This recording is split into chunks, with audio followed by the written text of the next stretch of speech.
ברכות, פרק שלישי, משנה א'. מי שמתו מוטל לפניו, somebody that he's dead is in front of him. What does it mean that he is dead?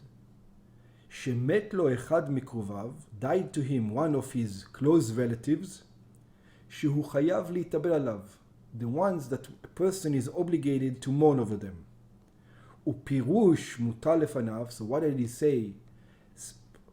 Laying in front of him, it means שעדיין לא קבוהו, that he was still not buried. פטור מקריאת שמע, he's not obligated in reading the Shema. Why? משום שהוא טרוד באבלו ובקבורת המת, because he's got another mitzvah, the mitzvah of mourning and the mitzvah of burying the dead. ומן התפילה, also he is not obligated to daven the 18, מתפילת 18. ומן התפילים, he is also not obligated from the mitzvah of tefillin. והוא הדין שפטור מכל שאר מצוות, and it is the same rule that he is not obligated in any other commandment. אלא, so why did the Mishnah says this specific one? המשנה נקטה אלו שהן חמורות. The Mishnah says these specific ones because they are more severe. Why? שיש בהם קבלת עול מלכות שמיים, because all these commandments has the mitzvah of accepting the yoke of heaven. ואומנם במשנה שבגמרא נוסף, in the Mishnah that's in the Gemara it is added, ומכל המצוות האמורות בתורה, from any other mitzvah that is said, that are said in the Torah itself.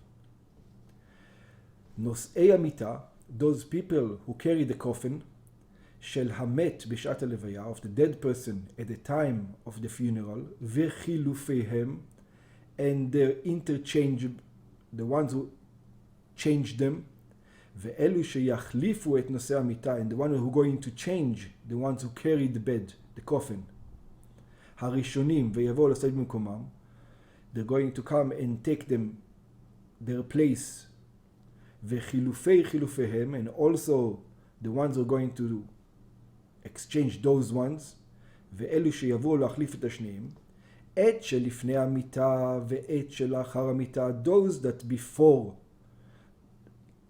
the bed, before the coffin, and those that are after the coffin, בין אותם המלווים שהולכים לפני המיטה, whether those who accompany the dead that walk before the coffin, ובין אותם שהולכים לאחריה, or whether the ones that walk after it, כך דינם.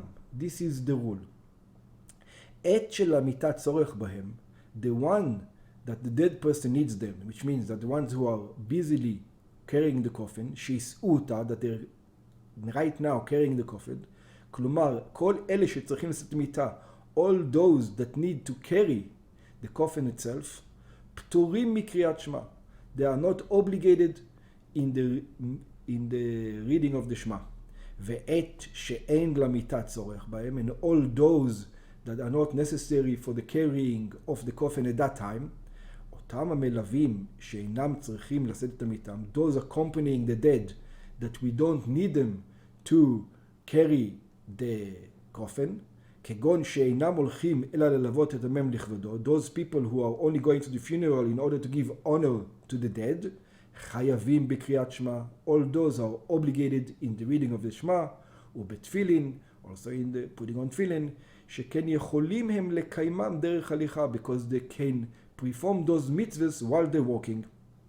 ואף שקריאת שמע צריכה הכוונה, but we say that קריאת שמע, you need to have intentions, which mean you cannot be walking. הרי ההלכה היא שאין צריכים כוונה אלא הפסוק ראשון בלבד. The law is that you only need the intention in the first verse itself, only. ואפשר להם לעמוד ולכוון בקריאת פסוק זה. And it is possible for them to stand and to have intention when they read that specific verse.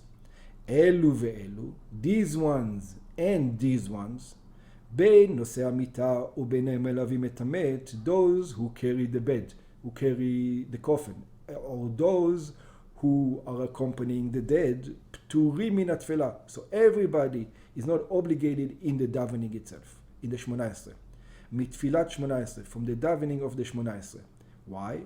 לפי שאינה מן התורה כמו קריאת שמע, because davening of the 18 is not a mitzvah from the Torah like the reading of the Shema. ויש אומרים, there are those who says, מפני שהיא צריכה כוונה יתרה. It's the opposite, because 18 needs extra intention. ויש מבארים הטעם, and there are those who explains the reason, מפני שתפילת 18 אי אפשר להתפלל בהליכה. It's because davening 18 you cannot perform it while walking.